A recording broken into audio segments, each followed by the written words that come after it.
My girlfriend called me, said there was a man in her apartment using the bathroom and the phone, and now I cannot get her to answer the phone. Our car's here and she won't answer the door or can't answer the door.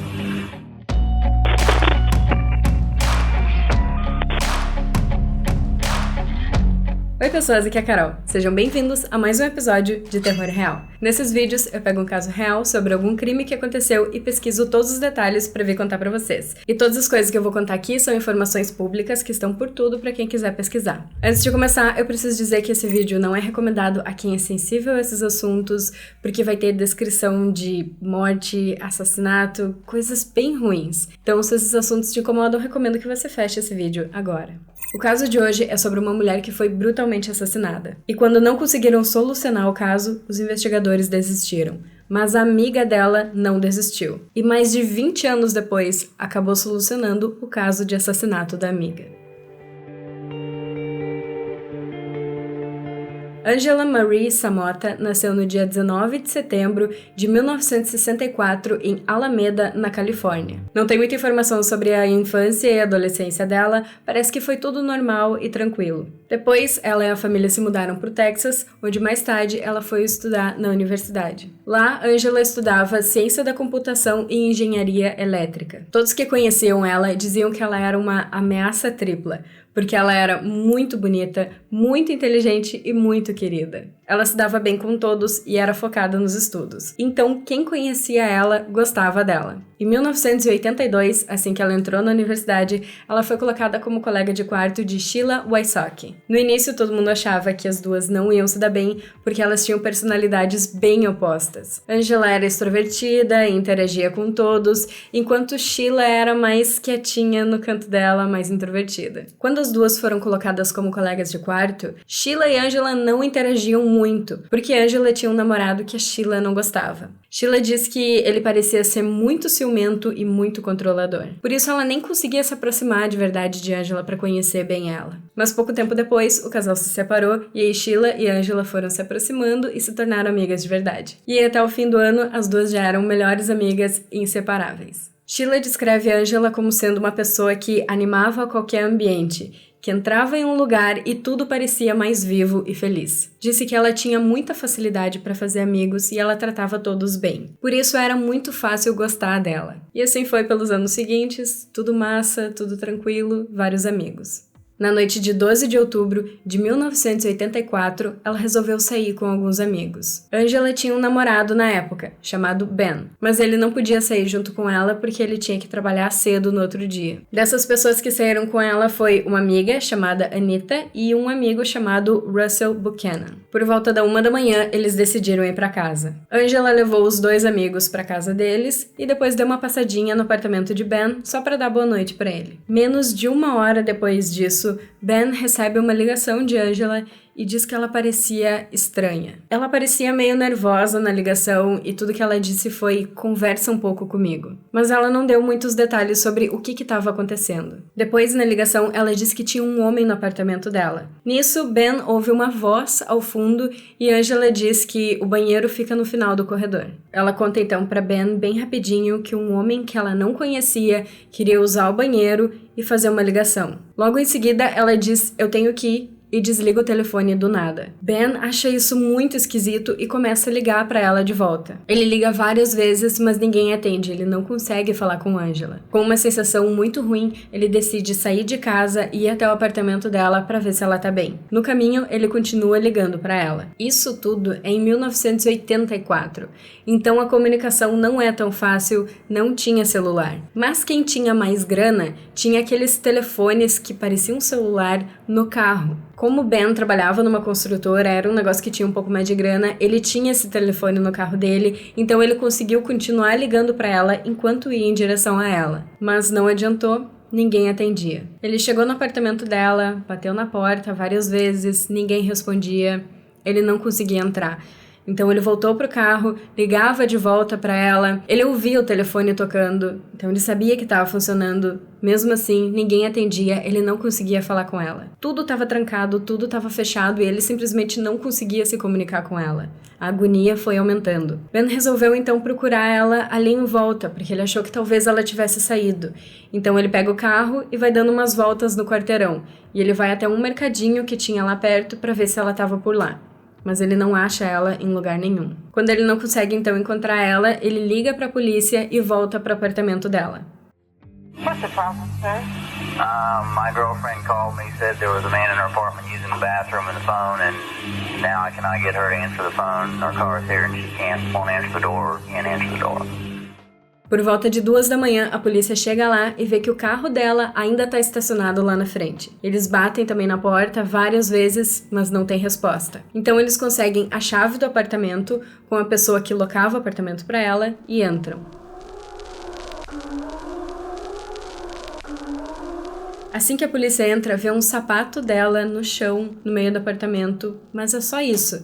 De resto, tudo parecia ok, tudo não parecia fora do lugar, sabe? Mas assim que eles entram no quarto dela, eles percebem que o pior tinha acontecido. A Angela estava deitada na cama, com as pernas para fora da cama, sem roupa, coberta de sangue, em cima de uma poça enorme de sangue e com os olhos ainda abertos. Os policiais saíram do quarto, disseram para Ben que ela estava morta, mas não deram mais detalhes. Disseram que Ben ficou bem quieto nessa hora, que parecia que ele percebeu que alguma coisa muito ruim tinha acontecido. A perícia disse que Angela foi esfaqueada 18 vezes no pescoço e no torso, e que o foco foi no coração dela. Tinha sido feito com tanto foco, força e ódio que tinha um buraco no peito dela, e o coração estava quase saindo para fora, ele estava muito exposto. E inclusive que algumas facadas tinham atravessado completamente o coração dela. E a perícia também disse que ela tinha sido estuprada.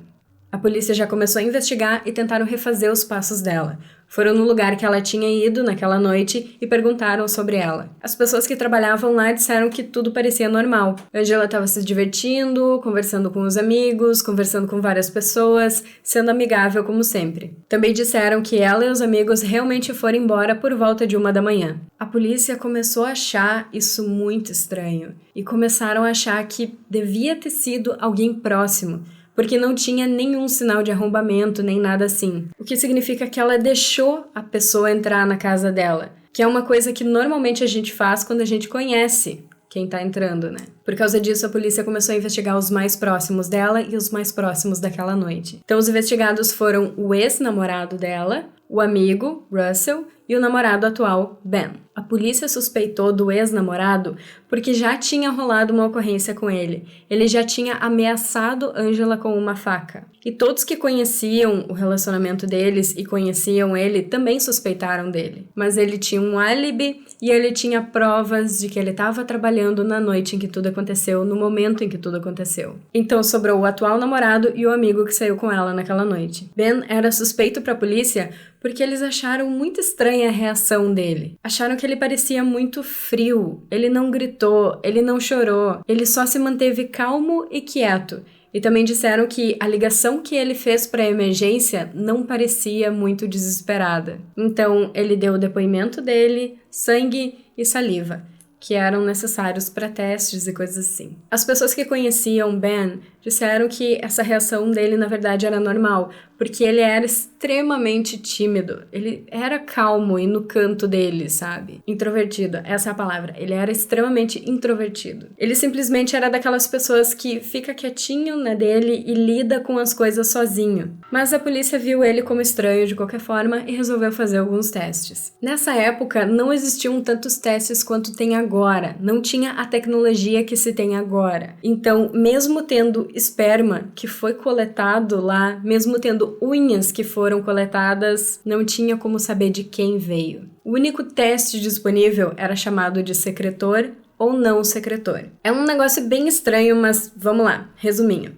Indivíduo secretor é o indivíduo que secreta nos fluidos do corpo os antígenos característicos de seu sangue do sistema ABO. Os secretores representam 80% da população como um todo. Por outro lado, não secretores são indivíduos que em suas secreções não apresentam os antígenos do sistema ABO. É um teste bem simples e que não tinha como saber de quem vinha, mas era só o que tinha como testar. Quem abusou e matou Angela era não secretor. Então, foi esse o teste que foi feito nos dois. E Ben era secretor. Por causa disso, isso já automaticamente descartou ele, então só sobrava um amigo, Russell. Isso fez com que, para os investigadores, Russell fosse o principal suspeito. O que deixou mais suspeito nisso é que na mesma noite em que isso aconteceu, depois de ter sido deixado em casa, Russell saiu da cidade, mais especificamente pela manhã, bem cedinho. Ele tinha uma viagem marcada e foi. Então a polícia nem conseguiu contatar ele assim que tudo aconteceu. Na visão deles, parecia que o Russell estava fugindo. 2 dias depois, ele voltou. E ele disse que ele estava num casamento, o que foi confirmado. Mas mesmo assim, ele teve que prestar depoimento. Ele deu então o depoimento dele e sangue e saliva, como todos os outros, para fazer todos os testes necessários. Nesse teste que estava sendo feito, o resultado foi que o Russell era não secretor, assim como o assassino.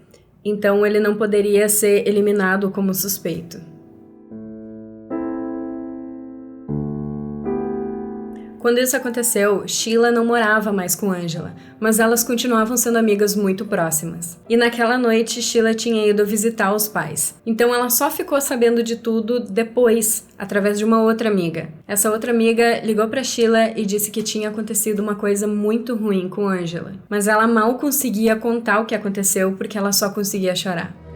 And she told me that there's been an accident. I kept saying, is she okay? And I remember screaming, is she okay? And she said no, and I said, is she dead? Sheila achou que ela só tivesse sofrido algum acidente, alguma coisa assim, e perguntou pra amiga, ela tá bem? E a amiga disse não, e começou a chorar mais. Sheila perguntou então, ela tá morta? E a amiga disse sim. A mãe de Sheila conta que só ouviu a filha gritando e quando foi correndo em direção a ela estava chorando desesperada. Sheila ficou muito abalada com isso e queria fazer o que pudesse para que o assassino da amiga fosse encontrado. Então, quando a polícia pediu ajuda dela, ela simplesmente fez tudo sem nem pensar 2 vezes. Depois que saíram os resultados dos testes e viram que Russell era compatível com o que foi encontrado, ou seja, que ele era não secretor, a polícia começou a questionar mais ele. Chamaram várias vezes ele para ser interrogado, mas não dava em nada. A teoria deles é que Russell, depois de ter sido deixado em casa, foi até o apartamento de Angela para tentar alguma coisa, mas quando ela recusou ele simplesmente estuprou e assassinou ela. Era nisso que eles acreditavam e era isso que eles falaram para Sheila, a melhor amiga.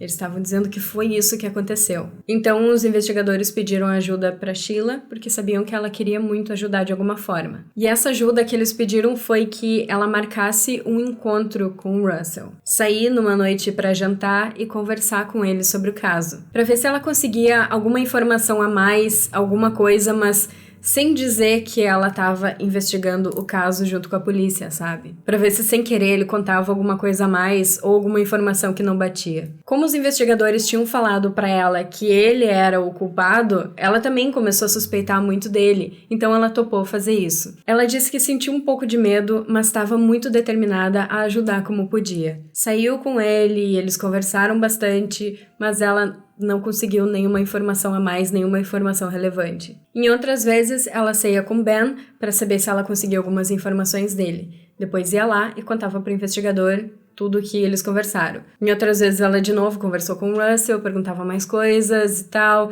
e depois ia lá, conversava com o investigador, contava tudo o que eles tinham conversado. E assim ela ia fazendo, sabe? Ela conta que se encontrava com o investigador em várias ocasiões, em vários lugares diferentes, e eles conversavam o tempo todo sobre o caso, mas não tinha nenhuma informação nova. Depois disso, Russell foi praticamente perseguido pela polícia. Ele saía do trabalho e eles estavam lá esperando ele, tinham ido buscar ele para interrogar de novo e de novo. Às vezes ele simplesmente estava parado no sinal vermelho ali no trânsito e quem parava do lado dele era o investigador. sempre ali em volta, sem deixar ele em paz. Até que ele não tinha mais o que fazer e aí ele arrumou um advogado para ser deixado em paz, para conseguir seguir com a vida dele. Mas na visão dos investigadores, ele ter arrumado um advogado só deixava ele ainda mais suspeito. Mas como não tinha nenhuma prova, não tinha nada mais, nada podia ser feito. E eles tiveram que parar de perseguir o Russell.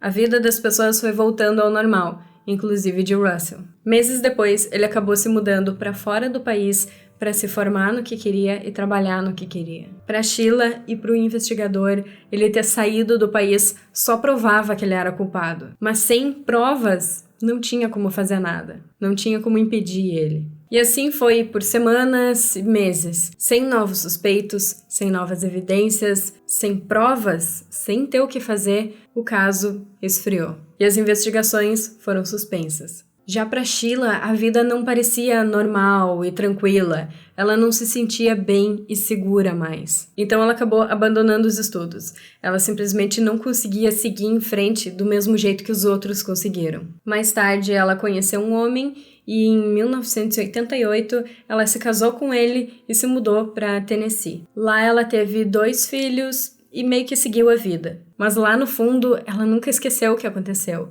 E ela nunca esqueceu que a amiga não teve justiça. Em 2004, ela conta que aconteceu uma coisa que, quando ela conta, ninguém acredita. Mas ela jura que foi exatamente isso e que isso fez toda a diferença.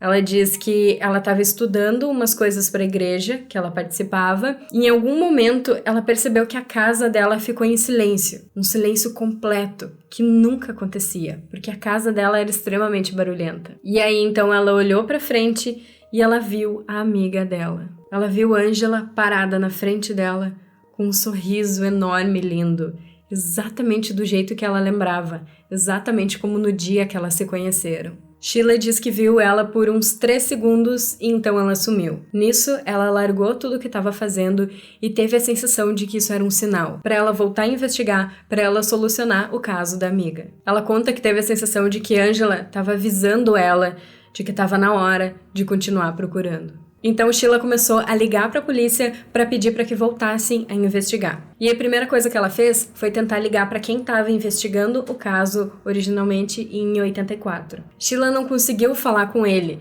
mas ela não desistia. E ela continuou ligando de novo e de novo. Depois de 50 ligações, 50 mensagens deixadas para ele, ela ainda não tinha conseguido falar com o investigador, então ela resolveu ligar para a delegacia que tinha investigado o caso. A primeira coisa que falaram para ela foi: ninguém liga e fala sobre esse caso há 20 anos. É um caso abandonado sobre uma pessoa esquecida.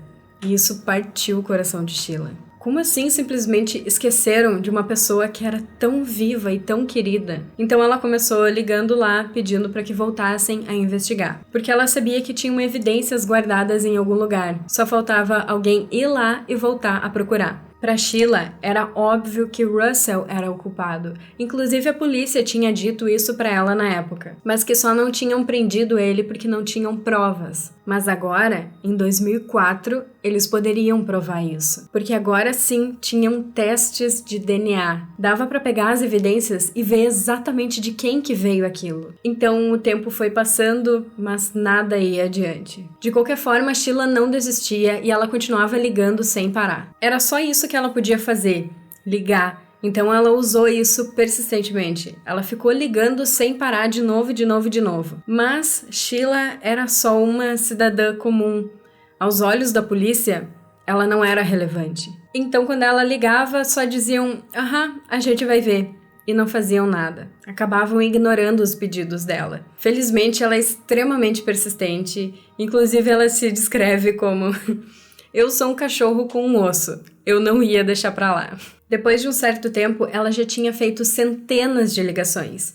E aí começaram a dizer pra ela que, na verdade, essas evidências tinham sido perdidas. Não estava mais lá, não sabia onde estavam as caixas, Tinha acontecido uma enchente e eles tinham perdido tudo. E por aí vai. Mas alguma coisa dentro dela dizia que isso era mentira, que eles tinham sim tudo, mas eles só não queriam voltar a procurar por algo que já tinha sido dado por esquecido. E também eles não tinham nenhum tipo de departamento que cuidasse desses casos que já tinham esfriado, e nem tinham dinheiro para isso. Tinha um departamento que cuidava das investigações recentes e só, porque esse tipo de coisa demanda muito tempo, muitas pessoas e muito dinheiro. Era muito complicado isso porque tinham centenas de casos assim que já tinham esfriado. E todos os dias aconteciam novos assassinatos que também deveriam ser investigados. Eles simplesmente não tinham pessoa suficiente nem dinheiro suficiente. Não era só questão de querer fazer isso ou não. Mas Sheila continuou ligando. Em uma dessas ligações, ela conseguiu falar com um novato que não sabia de tudo que estava acontecendo. Ela contou para ele tudo e disse: "Vocês devem ter alguma coisa. Deve ter algum tipo de registro do que foi perdido na enchente." E o novato disse que levaria ela pessoalmente para o porão para procurar essas evidências. Depois, ele disse para ela que, na verdade, ele achava que nada disso tinha sido perdido, que ainda tinha tudo guardado. E isso era tudo que Sheila precisava ouvir. Foi a faísca de esperança. Esse novato disse então que ia conversar com o sargento e ia ligar de volta para Sheila. Mas essa ligação nunca aconteceu. De qualquer forma, agora ela sabia que eles podiam sim voltar a investigar, que ainda estava tudo lá. No momento em que isso acontecia, ela morava em um condomínio fechado, que tinha vários seguranças e tal. Um dia ela estava conversando com o chefe desses seguranças e contou para ele todo o caso, sobre 20 anos atrás, tudo o que aconteceu e tudo o que ela estava fazendo. Que a polícia desistiu e que ela estava frustrada e ela não sabia mais o que fazer. E aí ela pergunta para o segurança o que ele recomenda, o que ele acha que ela deveria fazer. Que é quando ele diz para ela que ela seria perfeita para ser uma investigadora particular. Ela adorou a ideia. E foi quando ela resolveu que ela seria, então, uma investigadora particular. Porque ela sabia que se ela conseguisse se tornar uma, ela teria acesso a arquivos e outras coisas que pessoas comuns não têm. Sheila começa, então, a estudar sem parar para passar nas provas e o filho dela ajuda ela. Durante semanas, os dois ficam estudando sem parar. E Sheila consegue passar. Ela consegue se tornar uma investigadora particular. O filho dela conta que tem a sensação de que ele também conseguiu passar, porque ele ajudou ela em tudo e ele estudou junto com ela todos os dias. Nisso, ela tem certeza que agora ela ia ter acesso a tudo, que ela finalmente ia saber de tudo e ia poder investigar, mas não foi o que aconteceu. Enquanto a polícia ignorava ela, a frustração dela só aumentava. Então ela resolveu investigar o Russell. Sheila tinha certeza que tinha sido ele, então ela começa a estudar tudo o que tinha acontecido na vida dele. Tentar descobrir se ele tinha se envolvido em mais algum crime, alguma coisa assim, com mais alguma coisa suspeita, mas não tinha absolutamente nada. Ela também estava tentando descobrir se existia algum padrão no que aconteceu, se outros crimes envolvendo estupro e assassinato tinham ligações entre si. E ela ficou completamente obcecada por isso. Inclusive, o filho dela descreve a sala em que ela usava para estudar e pesquisar essas coisas como uma zona de guerra. Parecia um caos, mas era um caos organizado, era um caos dela, ela se entendia lá dentro. Mesmo assim, ela passava horas só fazendo isso. Depois de um tempo, o Departamento de Polícia de Dallas colocou 2 investigadores para cuidar dos casos que tinham esfriado. 2 pessoas para investigar centenas de casos. E foi aí que finalmente os esforços de Sheila fizeram efeito. Como Sheila ficava ligando sem parar, o caso de Angela foi trazido à tona. E a nova investigadora, chamada Linda, chegou nesse caso. Um dia, Linda ligou para Sheila e disse que tinha todos os arquivos do caso e estava investigando ele. Sheila finalmente tinha recebido uma ligação deles. Pela primeira vez, ela não foi ignorada. Pela primeira vez, reabriram o caso. Então ela se sentiu muito esperançosa que finalmente Russell seria preso. E olha que loucura! Linda ligou para o laboratório que fez e guardou os testes na época, em 1984. E eles ainda tinham esperma, unha, sangue, tudo guardado e preservado. Isso deixou todo mundo muito empolgado com a ideia de que finalmente seria resolvido. Então pegaram essas evidências e mandaram fazer a análise de DNA. Só que acabou demorando muito mais do que todo mundo imaginava. Enquanto isso, Sheila continuava investigando o Russell. Ele era um arquiteto muito bem conhecido e muito bem de vida, e ela não queria deixar ele escapar. Até que em 2008, sim, 2008, é que ela recebeu a ligação que ela tanto queria, mas não com a resposta que ela esperava. Sheila recebe uma ligação de Linda, a investigadora, dizendo: "Nós pegamos ele. Nós sabemos quem cometeu o crime. É um estuprador em série chamado Donald Bass." Em todos os anos investigando, Sheila nunca nem tinha ouvido falar nesse nome. Não fazia ideia de quem era ele, então foi pesquisar sobre ele. Donald Bass já tinha cometido vários crimes, todos envolvendo estupro. Em 1984, ele tinha ganhado liberdade condicional, que foi quando ele estuprou e matou Angela. Não tinha sido planejado nem nada. Eles nem se conheciam. Foi completamente aleatório. Quando saíram os resultados dos testes de DNA, Donald já estava preso, porque 7 meses depois de ter assassinado Angela, ele cometeu outro crime. E ele foi preso, então, por estupro e sequestro. E nisso ele foi condenado à prisão perpétua. Por isso que ele ainda estava na cadeia quando saíram os resultados. Depois disso, o departamento de polícia ligou para Russell para contar para ele que tinham prendido quem cometeu o crime. E também para pedir desculpa por todos esses anos duvidando dele. Então, o que aconteceu naquela noite foi: Angela chegou em casa por volta de 1 da manhã e pouco tempo depois ela ouve alguém bater na porta dela. Era Donald Bass. Provavelmente ele viu ela chegando em casa aquela hora e percebeu que ela talvez estivesse sozinha. Então ele pede para usar o banheiro e o telefone. Donald é um homem grande, alto, 130 quilos. Angela nem consegue dizer não ou fechar a porta na cara dele. Então ela simplesmente resolve ajudar. Enquanto ele segue pelo corredor, ela vai pro outro lado e pega o telefone para ligar para Ben, o namorado. Angela tenta falar um pouco com Ben enquanto Donald anda pelo apartamento dela. Talvez ele estivesse ali vendo se ela realmente está sozinha.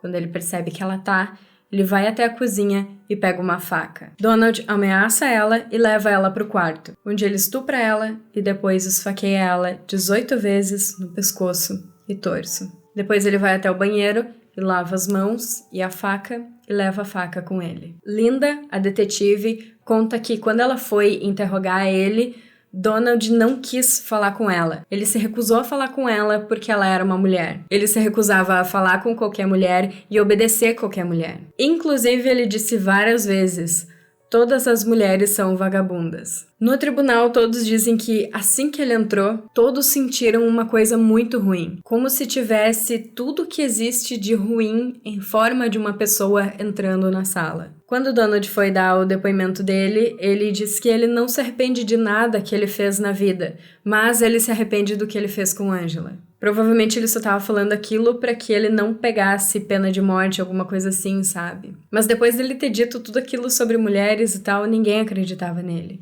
Então, em junho de 2010, Donald Bass foi condenado à pena de morte. Ele ainda está vivo e ele continua preso. Depois disso, Sheila se encontrou com Russell e pediu perdão por tudo, por ter acusado ele e duvidado dele. Russell diz que se sente aliviado e que Sheila fez a coisa certa, porque finalmente conseguiram resolver o caso de Angela. Depois disso, Sheila resolveu que ela não queria mais ser investigadora, porque ela conseguiu o que ela queria. Mas ela recebeu inúmeras cartas de pessoas dizendo para ela não desistir e outras pessoas pedindo ajuda. Então ela segue até hoje sendo uma investigadora particular e ajudando quem ela pode. Só que quando perguntam para ela se ela tá feliz, ela responde com: "O caso foi resolvido e isso é bom. Donald não vai mais causar mal a ninguém, mas eu não tô feliz. Isso não muda o que aconteceu e Angela continua morta. Eu não me sinto bem, mas eu me sinto em paz."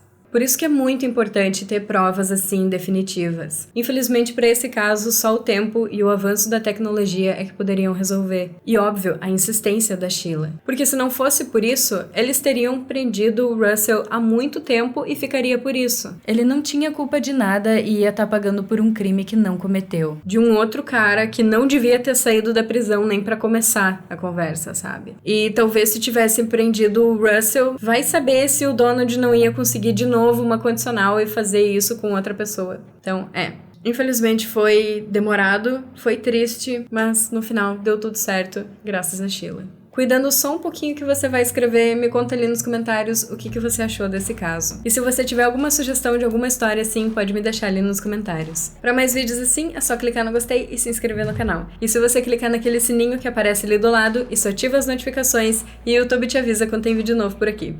Quando ele tá de bom humor. Se você quer ajudar o canal, você pode fazer isso compartilhando os vídeos, ou se tornando um membro, ou clicando naquele valeu que aparece ali embaixo. Se você quiser ver coisinhas extras de mim e spoiler dos próximos vídeos, é só me seguir no Insta. Eu tô postando um pouquinho mais lá. Gente, eu tô ficando rouca de tanto tempo já que eu tô falando, socorro. Eu espero muito que vocês estejam se cuidando. Muito obrigada por assistir, um super beijo e até a próxima. Bye!